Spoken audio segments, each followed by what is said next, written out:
Olá, bom dia. São 4 horas e 20 minutos da manhã do dia 27 de agosto de 2022, às 4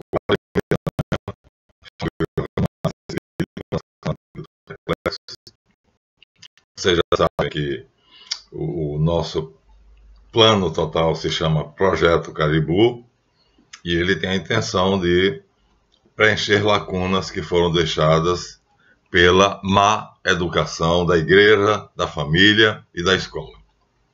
Quando eu percebi isso, como professor, que havia lacunas enormes na educação dos adultos, das crianças não interessava, mas dos adultos havia imensas lacunas que tinham sido deixadas porque nem a família, nem a igreja, nem a escola, que são as 3 instituições responsáveis pela nossa cultura, pela nossa educação, tinham preenchido essas lacunas. Então eu concebi preencher essas lacunas e chamei isso de Projeto Caribou.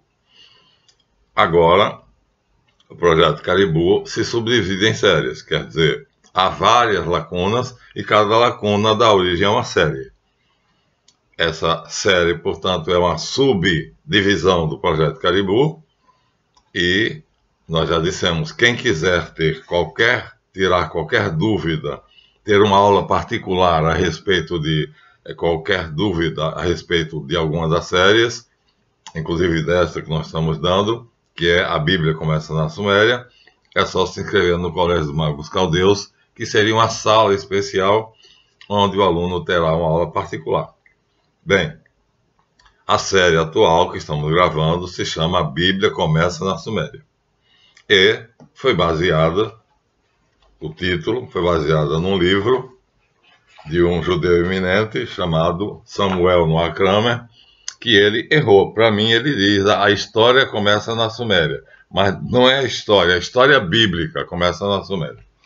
Então, o que é que acontece? Se eu pego esse livro aqui, Bíblia Sagrada, e eu leio, está tudo errado.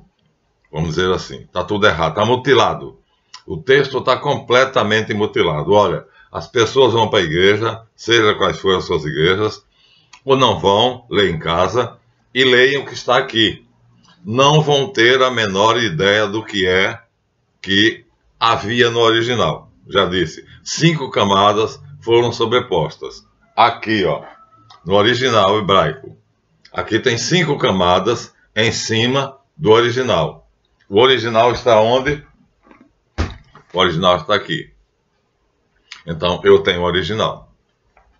E aí vocês vão ver o original. Hoje, um dos episódios da Bíblia mais conhecidos, que é o paraíso. Então, nós vamos ver como era o original, como seria o original do episódio do paraíso, conhecidíssimo de todos vocês, se a Bíblia não tivesse sofrido as alterações, adulterações,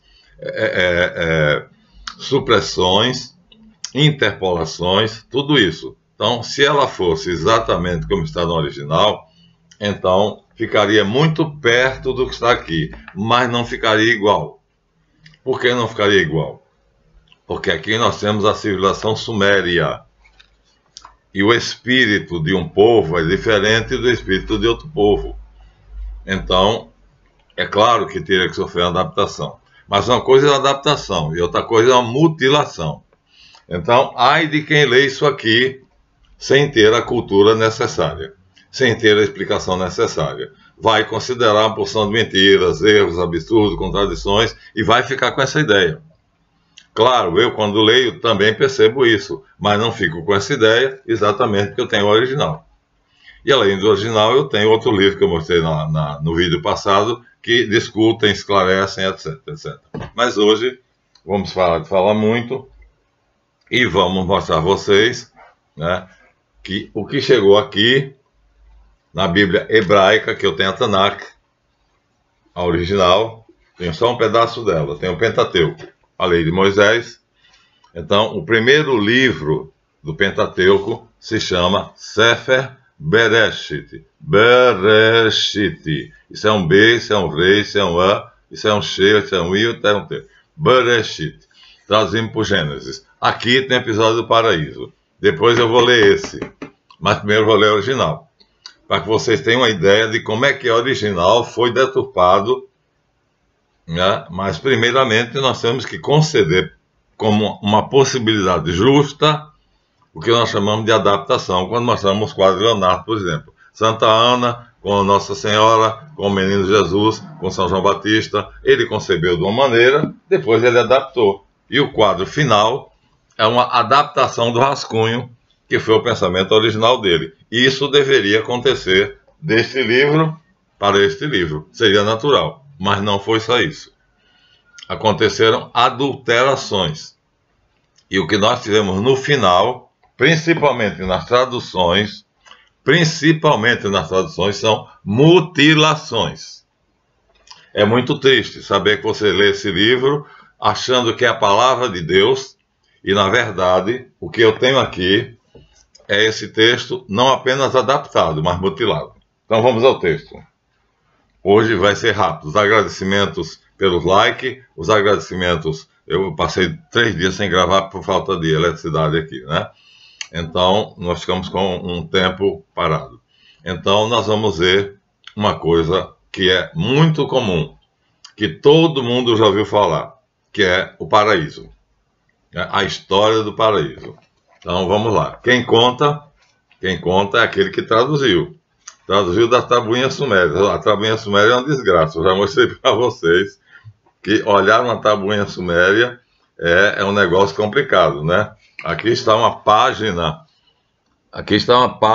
da tabuinha suméria, de onde eu vou ler agora o paraíso. Ó, é uma língua, parece pé de galinha, parece que você pegou um pedaço de barro, botou no chão e jogou umas galinhas passando por cima.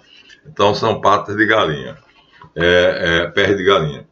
Então vamos ver aqui, especificamente, só nos interessa claramente o mito do paraíso.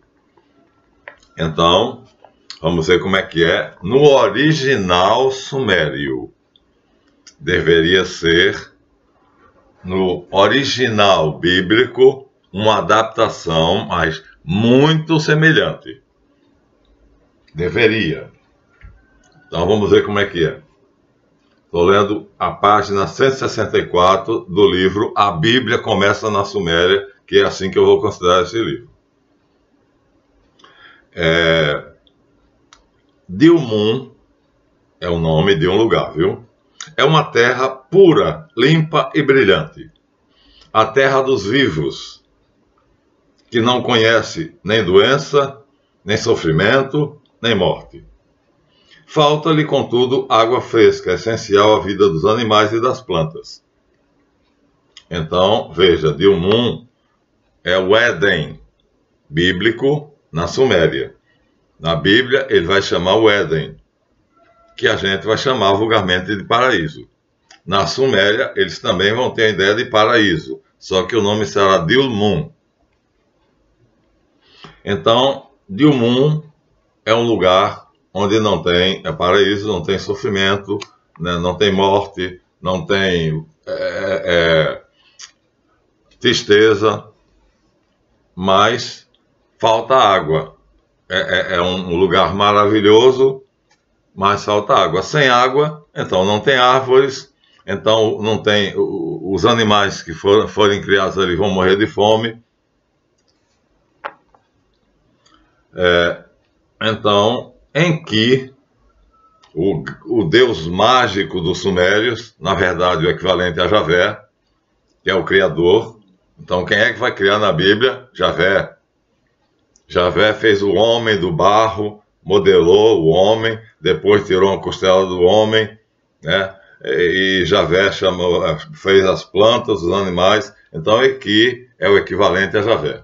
Então, entra Javé na história agora. Em que? Em que quer dizer terra-céu. En é de an, céu, e que é terra. Em que o grande deus sumério dos animais e das plantas não é principal aí, aquele deus escorregadela, em que é o deus das águas. Aqui ele escorregou, viu? O autor escorregou. Eu tenho 3 traduções. Estou lendo essa, porque é a mais vamos dizer assim, coerente, mas tem 3. Enki é o Deus das águas. En quer dizer terra e Ki, desculpa, En significa céu e Ki significa terra. Anki, no original, adaptado da Enki, que é o Deus terra-céu, ou seja, ele tanto simboliza o céu como a terra. Mas dos deuses, não há homens aqui. Em Dilmun não há lugar para homens. A humanidade não existe ainda. Então, Enki, o grande deus sumério das águas, ordena, por conseguinte, ao Utu, o deus do sol, que abasteça com água fresca brotando de dentro da terra. Não é também assim. Enki se masturba e quando o sêmen sai, assim que ele tem o orgasmo, ele se masturba e o sêmen sai. E quando o sêmen sai, jorra e bate na terra, vira o leito de um rio, vira um lago, vira um braço de mar. É assim que está em outras traduções. Ele aqui procurou ser muito certinho, elisabetano, né? Ele procurou ser muito cuidadoso para não escandalizar, porque o texto escandaliza.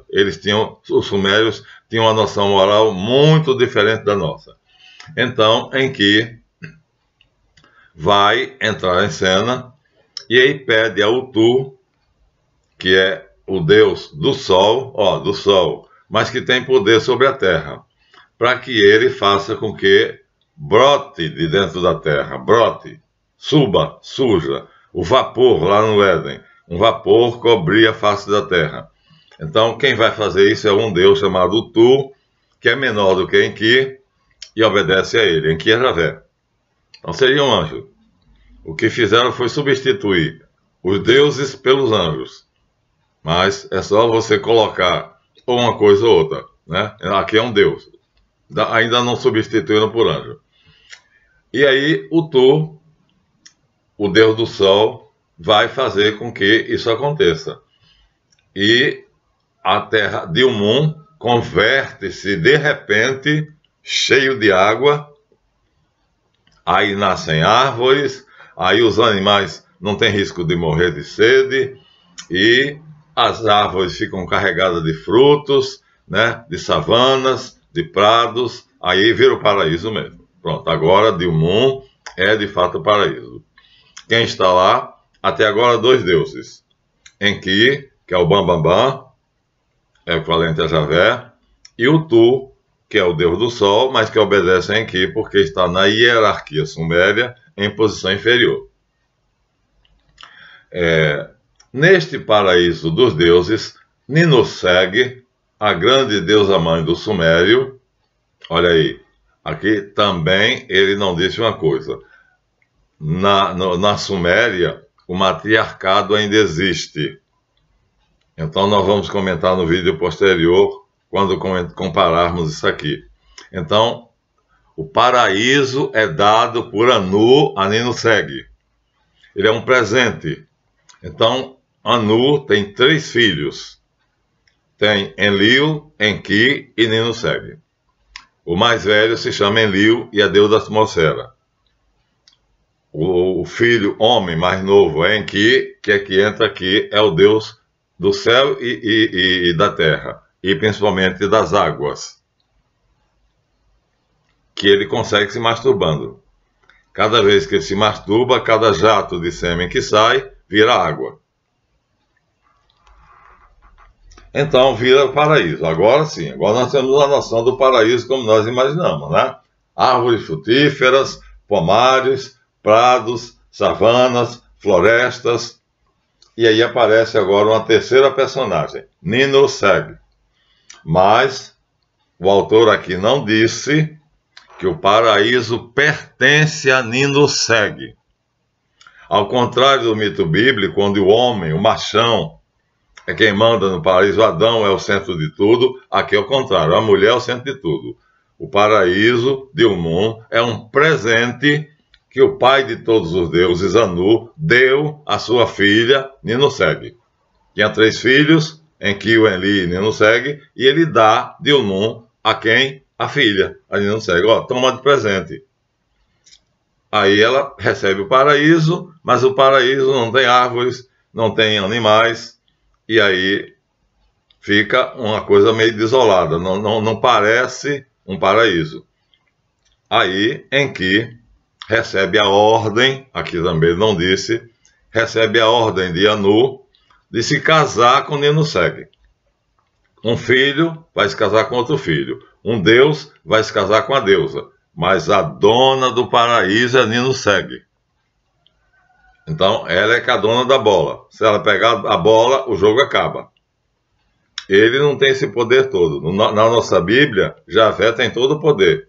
E Adão, então, em relação a Eva, né, Eva é dada como empregada de Adão. Deus fez o homem, depois tirou uma costela, fez a mulher para servir de empregada e companheira. Quer dizer, porra, aqui não, aqui é o contrário. Ninuseg é a dona de Dilmun, é a proprietária. Como é que ela recebeu Dilmun? Diretamente das mãos do Deus de todos os deuses, que se chama Anu. Tudo é dele. Ele é o dono absoluto, ele é o imperador de um imenso império que significa o mundo, o universo, na teologia suméria. Então entra Ninuseg, ou seja, a dona vai chegar agora. E aí ela faz começar a crescer as plantas, os animais, e aí vai transformar. Agora com água agora é fácil. Aí ela vai criar. Então ela é que é a deusa criadora, ela é a deusa mãe. Então veja, no matriarcado, em que só faz nascer a água grande, porque os pequenos regatos, os riachos, né, as pequenas nascentes, as cachoeirinhas, essas noções assim de coisinhas bonitinhas que enfeitam o paraíso, o Tu, o Deus Sol, faz brotar da terra. Embora ele seja Deus do Sol, ele tem essa capacidade de fazer a água brotar da terra, subindo para a superfície. Mas em que tem um poder enorme.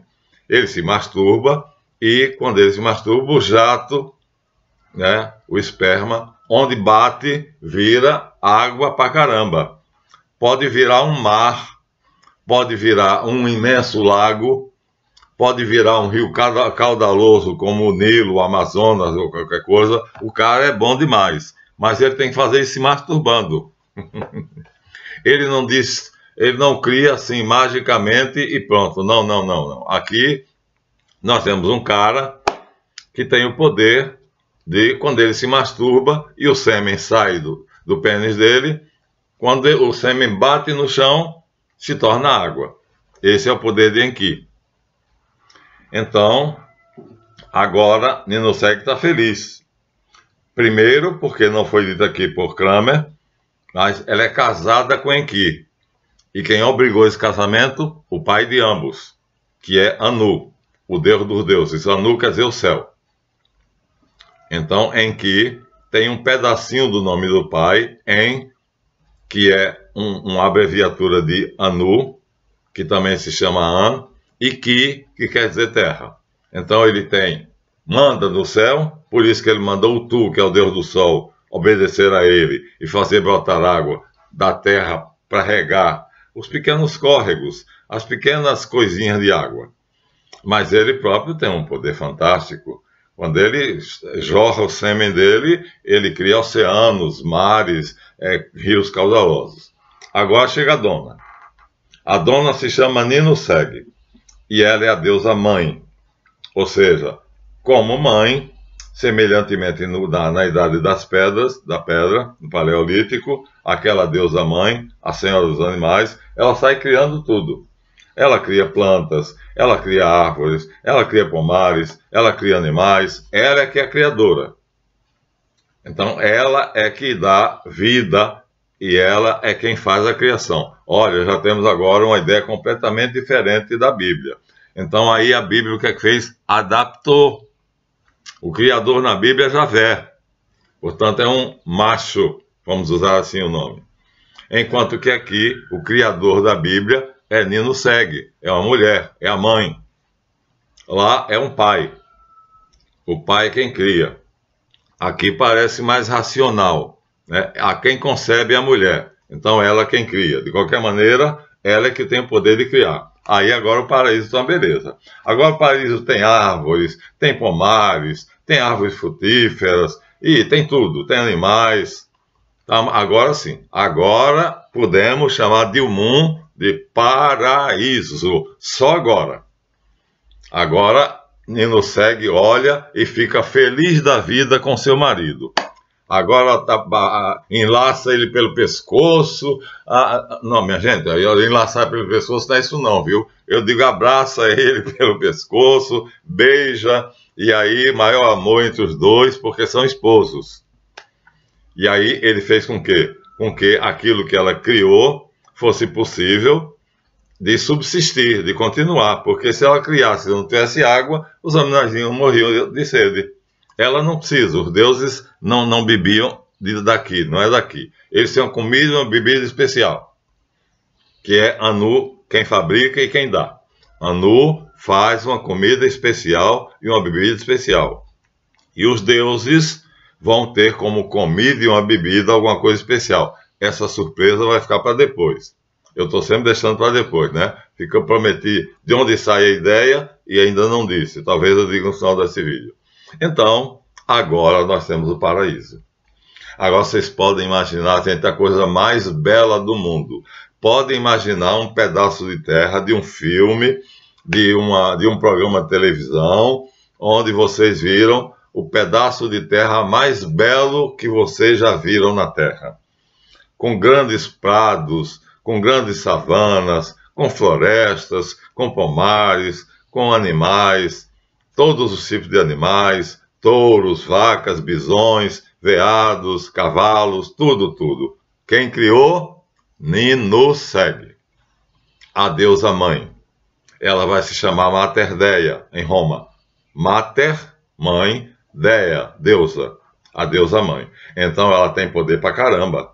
Veja, quem tem o poder de criar é ela. Por quê? Porque quem é que concebe e carrega o filho no ventre e depois vai parir o filho? A mãe. Então você vê que eles têm uma noção muito próxima da realidade. O pensamento sumeriano é muito prático. É mais ou menos como os romanos, né? Não é aquela coisa da estética grega que faz tudo idealizado, belo, lindíssimo, não. Eles são práticos, tanto como os romanos. Então, Nino segue. Agora olha para o presente que recebeu do pai, e ela recebeu um presente que podia ser bom, mas não podia ser bom. Podia ficar estéril. Apenas terra sem nada. Mas acontece que com os regatos, os riachos, as pequenas cascatas que o Tu fez brotar da terra, e aí com os grandes mares, lagos, rios, né? Então, que fez sair se masturbando, agora o paraíso pode ser imaginado como sendo o pedaço mais lindo de terra que você já viu em qualquer filme. Agora podemos chamar de paraíso. Na Bíblia vai se chamar Gan Eden. Aqui o nome é Dilmun.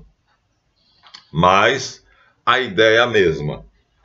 Se você quiser imaginar o paraíso, você pode se lembrar de um filme onde você viu montanhas, prados, savanas, florestas. Lembre-se disso.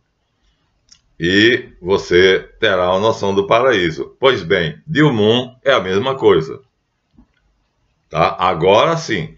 Agora Nino segue está feliz da vida, beija o marido, abraça, acaricia. É marido dela, né? Então eles podem amar à vontade. E ela está até cheia de gratidão, porque o paraíso agora está uma maravilha. Com todos os recursos possíveis de Hollywood. Acontece que Dilmun, uma terra pura, não existe então nada, não existe pecado, olha aí, olha a noção. Pura aqui significa não existe mal. Então a história da serpente que vai aparecer lá na Bíblia, aqui, não existe. É uma terra de pureza absoluta. Então não há um pensamento mau. Logo, a serpente não existe em Dilmun. É uma terra pura, limpa e brilhante, ou seja, é sempre dia. Nunca anoitece em Dilmun. O dia é eterno. É sempre claridade. O Tu, que é o sol, está sempre no firmamento e cheio de água, cheio de animais. A coisa mais linda que você pode imaginar. E ela está feliz. E aí sim, somente aí, Dilmun se converte no jardim divino, verdejante, com pomares carregados de frutos e de prados. Neste paraíso dos deuses, lembre-se, o homem aqui não existe. Só vai acontecer muito, muito depois da criação do homem. A história dos sumérios, da teogonia, começa com deuses e o homem nem existe no pensamento deles. Para eles, o homem não tem função nenhuma até que eles venham achar que deverá. Ninuseg, a grande deusa mãe dos sumérios, que é a Mater Dea, então faz brotar todas as coisas que existem. As mais lindas e as mais belas, montanhas, colinas, prados verdejantes, e está feliz com o marido. Aqui nós temos o paraíso. A mesma coisa do Éden. Mas ela tem o cuidado de criar, pelo poder dela de criadora, 8 plantas especiais, cujos frutos são de um sabor extraordinariamente delicioso. 8 plantas. Aqui não dá o nome delas, mas são 8 especiais. O paraíso já é cheio de plantas, já é cheio de árvores, mas ela cria 8 que são especiais. Por quê? Porque essas 8 plantas dão fruto. Vamos voltar lá para você ver na Bíblia.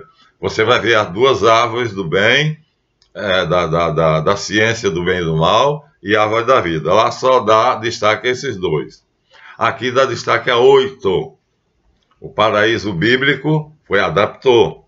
Colocou só a árvore da ciência do bem e do mal, uma, e a árvore da vida. Mas disse que havia muitas. Aqui também é dito que há muitas. Mas entre essas muitas, existem 8 que têm frutos que têm sabores inimagináveis, deliciosos. Nem o paladar dos deuses é capaz de imaginar o sabor do fruto dessas 8 árvores. Olha a história do fruto proibido, viu, gente? E aí, Ninuseg proíbe a qualquer um comer esses frutos. Aí está a proibição. Temos agora um paralelo perfeito. Javé proibiu Adão e Eva de comer o fruto da árvore do bem e do mal, lembram? Agora tem um paralelo. Mas é uma adaptação. Não é a árvore que dá o fruto do bem e do mal, não.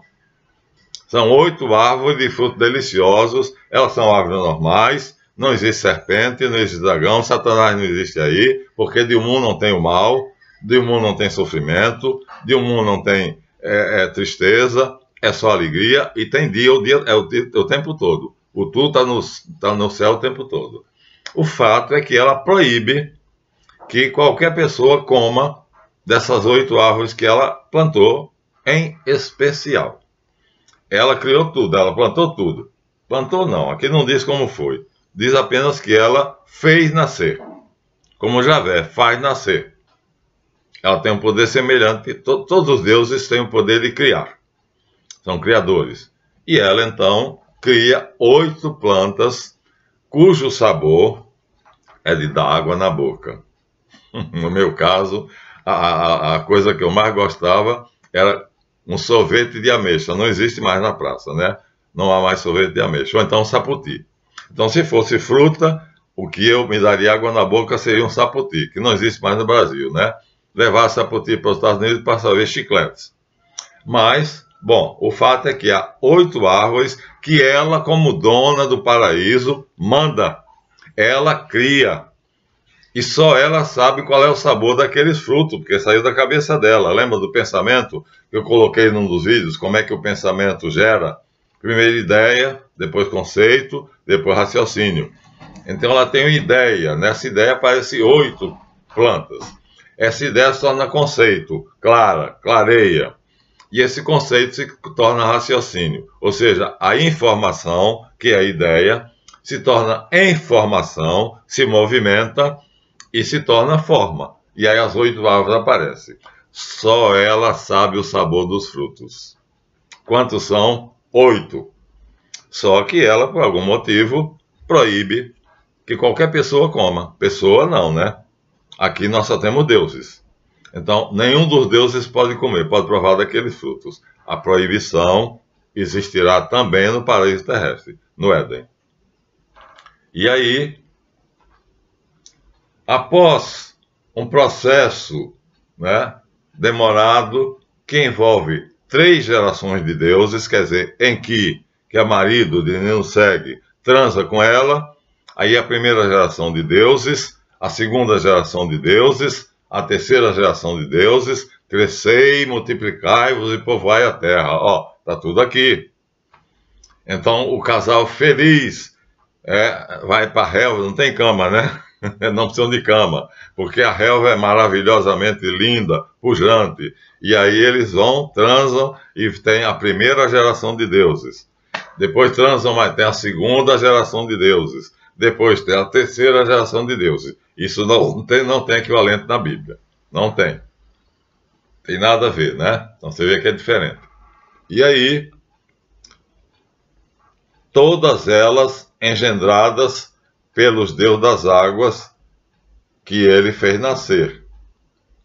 Como o poema repetidamente sublinha, ou seja, tudo da união de Enki com Ninuseg. Todas essas gerações de deuses nascem da união, né, da transa, do conúbio de Enki com Ninuseg. Ele é o Deus Pai e ela é a deusa Mãe, mas ela tem mais poder do que ele. A criadora é ela. Ele só pode fazer água. O poder dele está limitado à água, só. E o resto não. Ela pode criar tudo. Então, a noção aqui é matriarcal. E ela não só pode criar, proíbe, não só ele, todo Deus, nenhum Deus pode comer o fruto das 8 árvores. A proibição é dela. Muito bem. E aí, talvez porque em que tivesse a proibição termina gerando o desejo, né? O proibido é mais gostoso. E em que, quando olha para as 8 árvores e vê que elas estão cheias de frutos, ele diz para o secretário dele, Isimude, ele tem um servo, ele tem um mordomo. Esse mordomo também é um deus, mas é um deus pequeno, é um deus que tem pouco poder. Ele é empregado de Enki. E ele diz para Isimude que arranca as frutas dessas árvores, que eu quero comer uma. Olha o problema aí. A proibição é quebrada. Parecido? Quase igual. E aí, uma a uma, Isimude arranca as frutas preciosas de cada planta e dá ao seu senhor. E Enki saboreia uma após outra. 8. Olha, eu queria imaginar o sabor. Não dá para mim seria saputi. Nem pera, nem maçã, nem uva. Isso aí é brincadeira. Para mim, saputi é a fruta mais deliciosa que existe no mercado. E aí, o que é que Enki faz? Ele vai comendo uma após outra. Mas ele não tem nem tira a bunda do chão. Ele está sentado no paraíso, lindíssimo. E aí ele diz, Isimude, pega a fruta daquela árvore. Aí Isimude vai lá e tira a fruta e dá para ele. Que delícia! E aí ele vai sabendo, e ela não está vendo, hein? Ela está passeando pelo paraíso, ela está vistoriando o que ela fez, cuidando dos animaizinhos, que era muito amorosa, né? Ela é tipicamente a mãe. Enquanto isso, o macho lá, o malandrão, o playboy, está sentado no chão, recostado numa árvore, e está provando as frutas uma por uma. Entretanto, a colérica Ninuseg chega e vê. Ela chega de repente e flagra ele. Ela percebe que ele está comendo os frutos proibidos que ela fez nascer. ela se enche de cólera e amaldiçoa ele, dizendo a ele que ele estará sujeito à morte breve. Ela tem, portanto, o poder de criar e tem o poder de matar. É a deusa da vida e a deusa da morte. E ela aí fica encolerizada, por quê? Porque ele a traiu. Ele quebrou a ordem dela. Não podia comer a fruta. Aliás, não era era as frutas. E ele prova todas as 8. A semelhança, o paralelo com a Bíblia, aqui é muito grande. Encolerizada, ela lança uma maldição. A palavra dela se realiza. E ela diz, você vai morrer pouco a pouco. Evidentemente, para ter certeza de que não modificará a sua decisão, ela desaparece. Ou seja, para que ele não implore, não fique de joelhos, não beije ela, não acaricie, e não diga, não, por amor de Anu, nosso pai, não faça isso, pelos nossos filhos. O que é que ela faz? Se protegendo de não ter compaixão dele, ela desaparece, some, sumiu. E aí começa, a maldição começa a fazer efeito. Aqui nós temos uma coisa curiosa, minha gente. Os deuses são por natureza imortais. Mas aqui quebrou-se essa ideia, ou seja, é um mito. Então, é como historinha de criança. Em princípio, os deuses são imortais. Mas aqui Nino segue, amaldiçoa Enki e diz que ele vai morrer e ele começa a morrer. Órgão por órgão, porque ela quer que ele sofra. Assim como ela sofreu quando viu ele comer os frutos que ela disse que ninguém podia comer. E aí ele começa a morrer aos poucos. 8 dos seus órgãos são atingidos pela doença, ou seja, 8 frutos, cada um dos frutos atinge um órgão. Então, o fígado, o baço, o pâncreas, os testículos, o pulmão, um por um. São 8 órgãos que começam a morrer. E ele é muito resistente, ele é um deus. Então vai morrendo devagar. Ora, enquanto a doença de Enki vai se agravando, os deuses lá em cima, na Assembleia de Anu, veem o que acontece. E o irmão mais velho, Enlil, né, que é mais poderoso do que Enki, é mais poderoso do que Ninurseg, ele está exatamente abaixo de Anu. Ele, que é Deus da atmosfera, ou seja, os trovões, os relâmpagos, ele é o Júpiter. Todo fenômeno atmosférico é ele quem faz. Então, quando ele vê que Enki, seu irmão, está morrendo, então ele não pode fazer nada, porque ele não tem poder de trazer o Enki à vida. Quem tem é Ninurseg. Ele não tem. Ela tem poder pra caramba, viu? Você vê que a mulher ainda está de bola cheia aqui. Ainda é um resquício lá do Paleolítico, das deusas mães. Lembram? Aquelas estátuas, aquelas deusas gordas, de seio caído, cheia de celulite. Então, Enki vê, mas não pode fazer nada. O que é que ele faz? Ele corre e chega perto de Anu e diz a Anu, o pai, pai, se Enki morrer, a terra vai terminar ficando sem água. Em algum lugar vai faltar água e não poderemos botar água nesse lugar. Enki não pode morrer. Ninurseg amaldiçoa em que ele está morrendo. Aí, Anu, olha só, tem uma raposa que está por ali entre os vários animais. Anu, olhando para o paraíso, chega para a raposa e diz, você é a mais astuta, não é a serpente, é a raposa. Raposa, símbolo da astúcia. Anu diz à raposa, descobre onde está Ninurseg e traz ela que eu te dou, e promete lá que o texto não diz o que é. Mas é uma promessa que a raposa acha maravilhosa. E ela se compromete que vai descobrir onde está Ninurseg. Como ela é muito astuta, ela fareja e ela termina cumprindo aquilo que ela diz. Então, ela volta, e quando ela volta, então os deuses veem que Ninurseg está ali. Senta-se e Enlil manda a raposa reconciliá-los. Enlil, coitado, já está com o pé na cova. morre, não morre.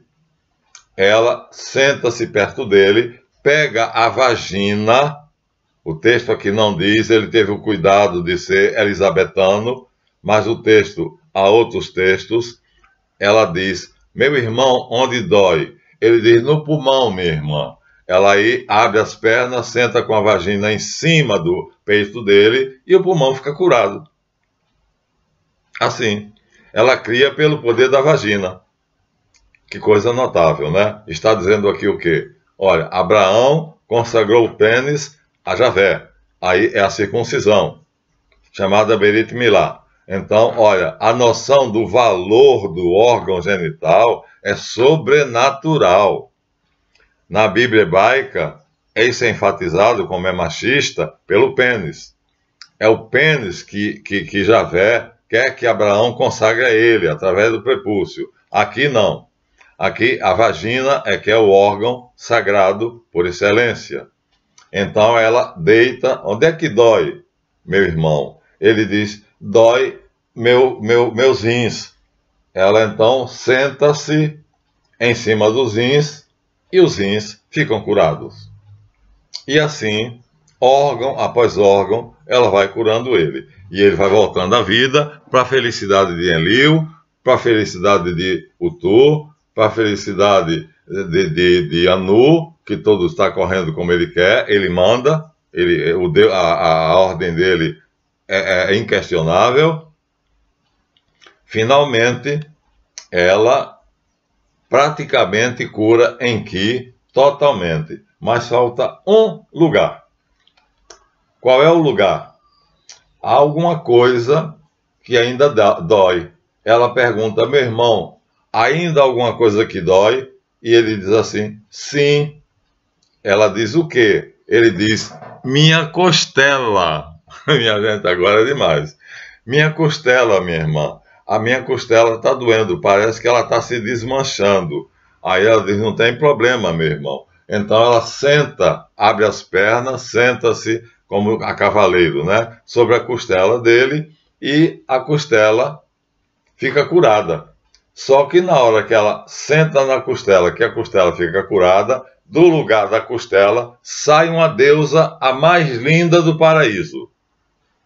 Eu estou procurando o nome dela aqui, mas depois, numa segunda vez, a gente vai ver. Mas é lindíssima. Muito, muito, muito linda. E aí, essa deusa que nasce da costela de Enki, minha gente, vai ser Eva, né? O nome dela é Ninti. Nin é um prefixo que tem a ver com a mulher. Ninusseg, e vai por aí. Então, Nin é o feminino. Ninti quer dizer costela, mas quer dizer também que dá vida. Olha só. E o que é que significa Eva? Mãe dos viventes.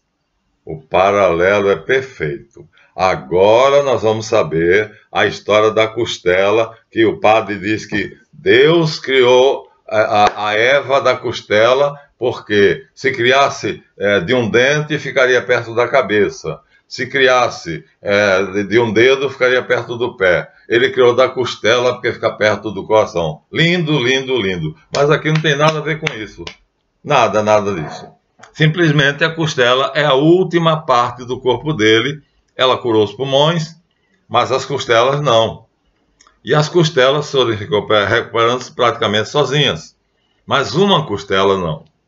Uma costela está se dissolvendo. E aí ela diz, ainda tem alguma coisa errada, eles têm a costela. Aí ela abre as pernas, se senta em cima do peito dele, exatamente no lugar da costela, e sobe do lugar onde a costela estava, a costela fica curada.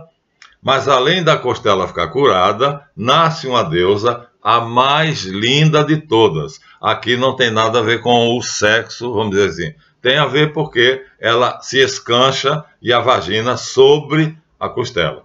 Então, o poder de cura, o poder da mulher está na vagina, aqui pela teologia sumeriana. Aí, Samuel Noah Kramer, para ser bonitinho, ele não diz isso com clareza. Mas eu tenho 3 traduções. E aqui, o poder da cura dela está na vagina. O poder da mulher, portanto, é no órgão sexual, do mesmo jeito que Javé faz com que Abraão ofereça o pênis a ele. A circuncisão é a consagração do pênis a Javé. É, portanto, um ritual sagrado pelo qual o órgão reprodutor masculino, o pênis, é dedicado a Javé. Então, veja, os órgãos sexuais têm, nas grandes mitologias, um caráter sacro, sagrado. Isso vai dar origem ao Tantra, mais tarde. Mas vamos aqui dizer só de passagem. Tá vendo? Ó? O pênis, para Javé, é isso que ele quer. Ele quer que Abraão, depois ele vai pedir Isaac. Mas primeiro ele pede o pênis. Já lá no Egito, quando Osíris ressuscita, o pênis não aparece. Porque ele perdeu o poder de viver. Ele é um Deus morto. Ele vive no mundo das sombras. Porque ele não tem pênis. Então vocês vejam que a ideia deles é completamente diferente da nossa. Para nós, pênis, vagina, um rapazinho já, né, nu, nos escandalizaria. Uma menininha, uma mocinha nua nos escandalizaria. Para eles, não. Tem nada a ver com isso. Então, aqui nós temos agora tudo. Termina aí o poema. A deusa lindíssima Ninti, que vai ser Eva, porque Nin é prefixo de mulher, significa é prefixo feminino, significa que a divindade nascida é do sexo feminino, e Ti quer dizer costela. E aí o que é que ele faz? Essa deusa, quando nasce, né, ele se apaixona por ela. Eu não vou contar o resto do poema, porque só interessa até aqui, né? Porque no paraíso bíblico não há mais paralelo. Adão não se apaixona por outra mulher ou um animal, pelo contrário. Javé faz os animais desfilarem diante dele e ele não liga para nenhum. Não existe nenhuma outra coisa no paraíso a não ser a mulher que vai nascer da costela de Adão. Exatamente como está aqui. Agora, minha gente, vocês estão sabendo a história da costela. Só que a palavra costela, sela, em hebraico, significa costela e significa lado, porque fica do lado. Tanto faz. O lado esquerdo tem as costelas do lado esquerdo. Acho que são 12 pares de costelas, 6 pares, sei lá. E aqui do lado direito tem as costelas do lado direito. Pois bem, tem uma que quando a Ninurseg senta e cura os pulmões, cura imediatamente as costelas, mas uma não cura. E essa está se dissolvendo, e ao curar essa costela, ela faz nascer uma deusa pela qual depois, em que vai se apaixonar. Vai ser outra história que o mito vai continuar. No nosso caso, o mito termina aí. Então, o que acontece? Enlil, conciliador, irmão dos dois, chega perto dos dois irmãos e diz a Ninurseg: perdoa Enki. Ele se deixou levar pelo desejo, ele decidiu comer os frutos proibidos, mas já passou, agora ele conhece o que você não queria que ele conhecesse. É sempre o conhecimento, ó. De alguma maneira, Ninurseg conhecia o sabor dos frutos, porque saiu da cabeça dela. Ela concebeu, ela pensou, ela idealizou. Então ela sabia, tinha consciência do sabor dos frutos, só ela. E ela tinha ciúme de que só ela deveria ter. Aí o Enki, achando-se o bonzão e achando que por ser o marido dela, a paixão dela não permitiria que ele fizesse isso, aproveita a ausência dela e come os frutos proibidos. Não é o fruto proibido, é os frutos proibidos. Ela não perdoa. Essa é a traição. Depois ele vai cometer outra, mas isso é depois. Ele é um canalha. Ele é um canalha. Ele vai trair ela 2 vezes. Bom, mas o fato é que aqui, o que nos interessa é o paralelo bíblico. Então, a deusa Ninti, lindíssima, sai. Então não é por um ato sexual, não existe o sexo, a vagina de Ninurseg, mas não é pelo conúbio, não é por uma transa, é apenas pela pelo poder da vagina de Ninuseg. Ela senta, quando a vagina dela toca na costela, imediatamente a costela se refaz. Só que aí, simultaneamente, ela produz um ato criador. Além dela curar Enki, simultaneamente ela cria uma deusa que é a mais linda do paraíso, que se chama Nin-Ti. Nin quer dizer fêmea e Ti quer dizer costela. Mas acontece que o sufixo Ti também significa mãe da vida, que é o significado de Havá, mãe dos viventes. E aqui nós temos o original, gente. É por isso que a Bíblia começa na Suméria. Aqui eu tenho o original. Deveria estar o mais parecido com isso possível. Agora vocês acabaram de ouvir o mito do paraíso. Tem 3 versões, viu? São 3 tradutores. Eu estou usando o mais famoso. Eu estou usando o mais conhecido. Tenho respeito por ele enorme. Mas ele aqui deu umas escorregadelazinhas bem fortes. Mas por quê? Porque ele quis que o texto ficasse bonitinho, todo mundo lesse, ele queria divulgar os pergaminhos, as tábuas de argila, e aí ele evita certos detalhes que outros tradutores escancararam. Ele não diz que Ninuseg sentou-se, colocou a vagina em cima do pulmão de Enki, e Enki ficou curado. Ele não diz isso abertamente. Diz apenas que ela sentou do lado dele. Não, ela não sentou do lado dele. A tradução, segundo autores mais exatos, é que ela colocou a vagina sobre o pulmão de Enki e automaticamente ele ficou curado. O poder da vagina é o poder da mulher. Quer dizer, no final das contas, o que o homem busca na mulher, a gente diz que amor é amor, é amor, é amor, mas muitas vezes, depois que ele faz o que quer, ele cai fora. Acaba o namoro, o noivado, o casamento. Quer dizer, aqui os sumerianos escancaram. Quer dizer, o homem, na verdade, o desejo do homem é pela vagina da mulher. O amor vem secundariamente. Aí não, no cristianismo não, vai inverter tudo. Mas nós estamos longe do cristianismo e nem imaginamos ainda, né? Então, vejam, eles são escancarados. Eu tive uma discussão com um filósofo francês, porque ele dizia que a Bíblia hebraica criou a noção de culpa. E aqui termina tudo reconciliado. Mas o canalha vai trair ela de novo. Ele vai papar a deusa que saiu da costela. Não tem jeito mesmo, né?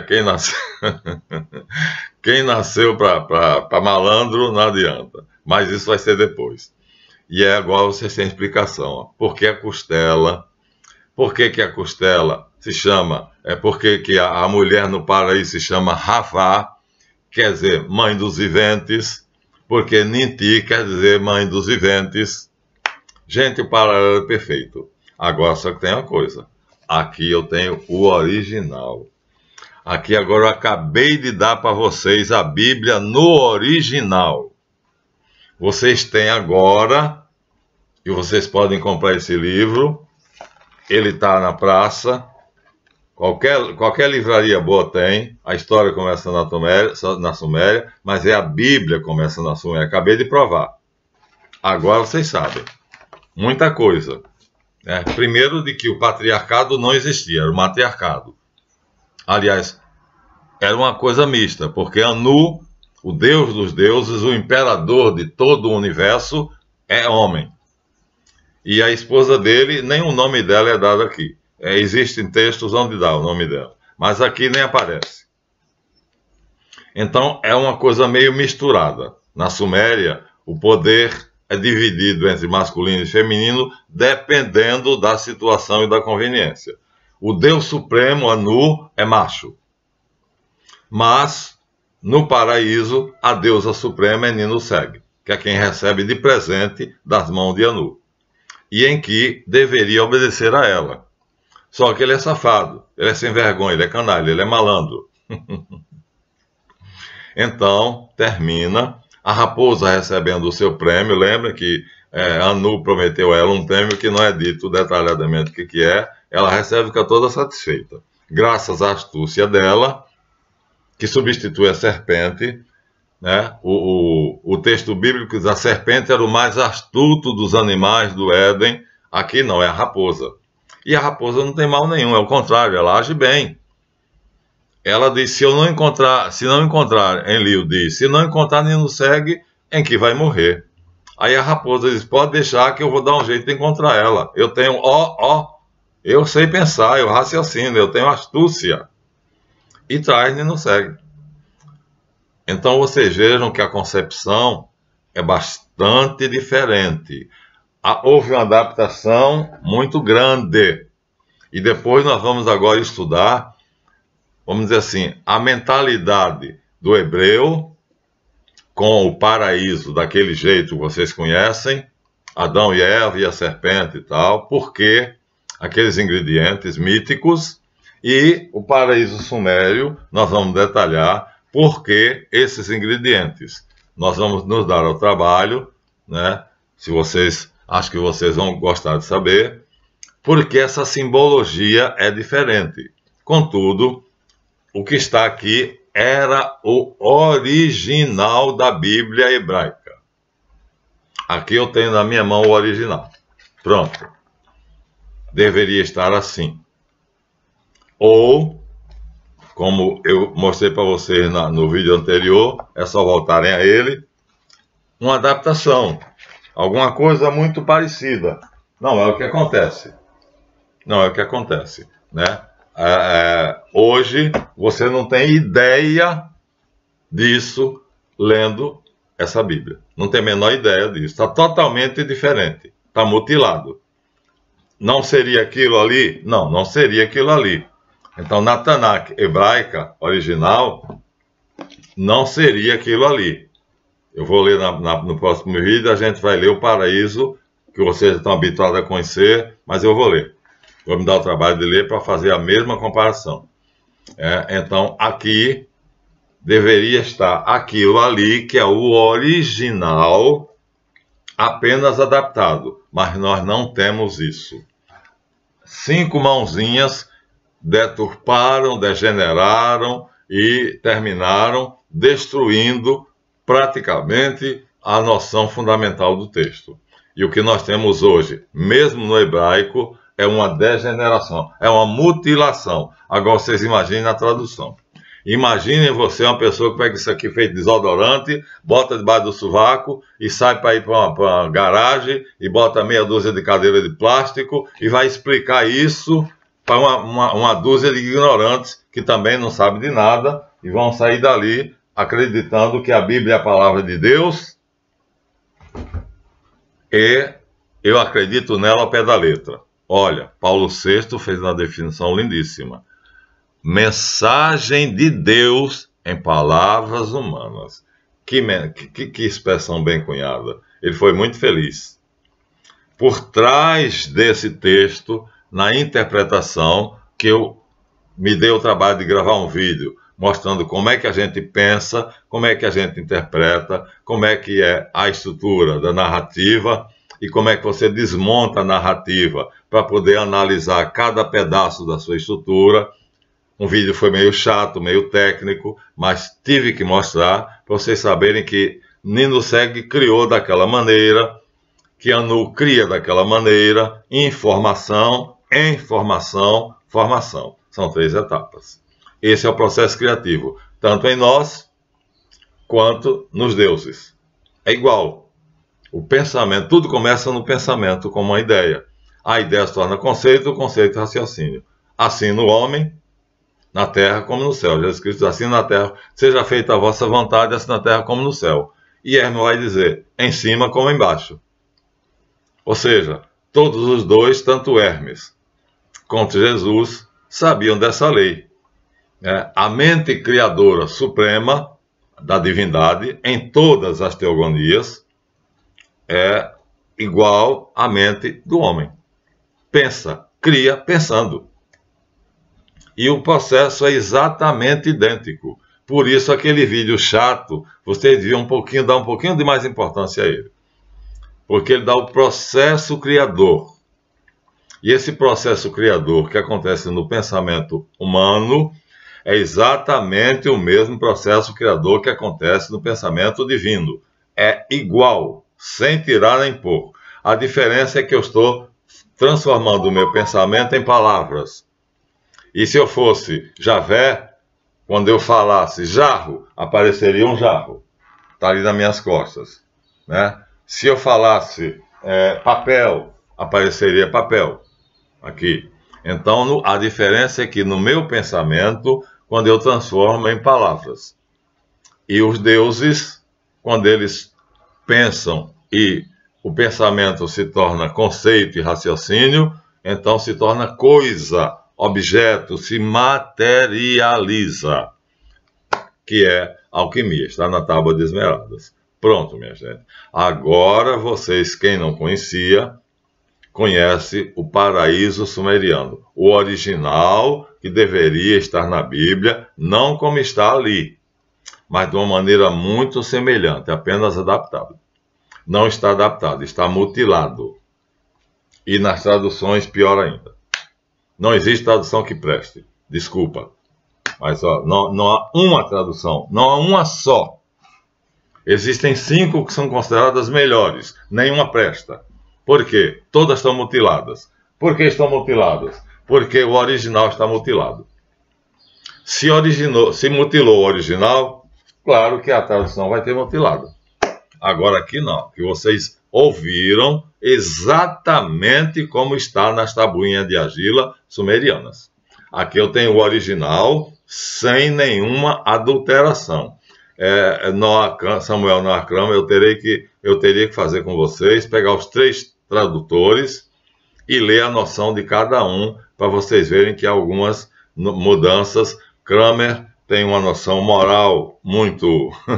ele é muito sensível moralmente falando, então ele obscurece algumas passagens para não ficar escandaloso. Foi esse o motivo da minha discussão com um filósofo francês lá, já tem uns 15 anos isso.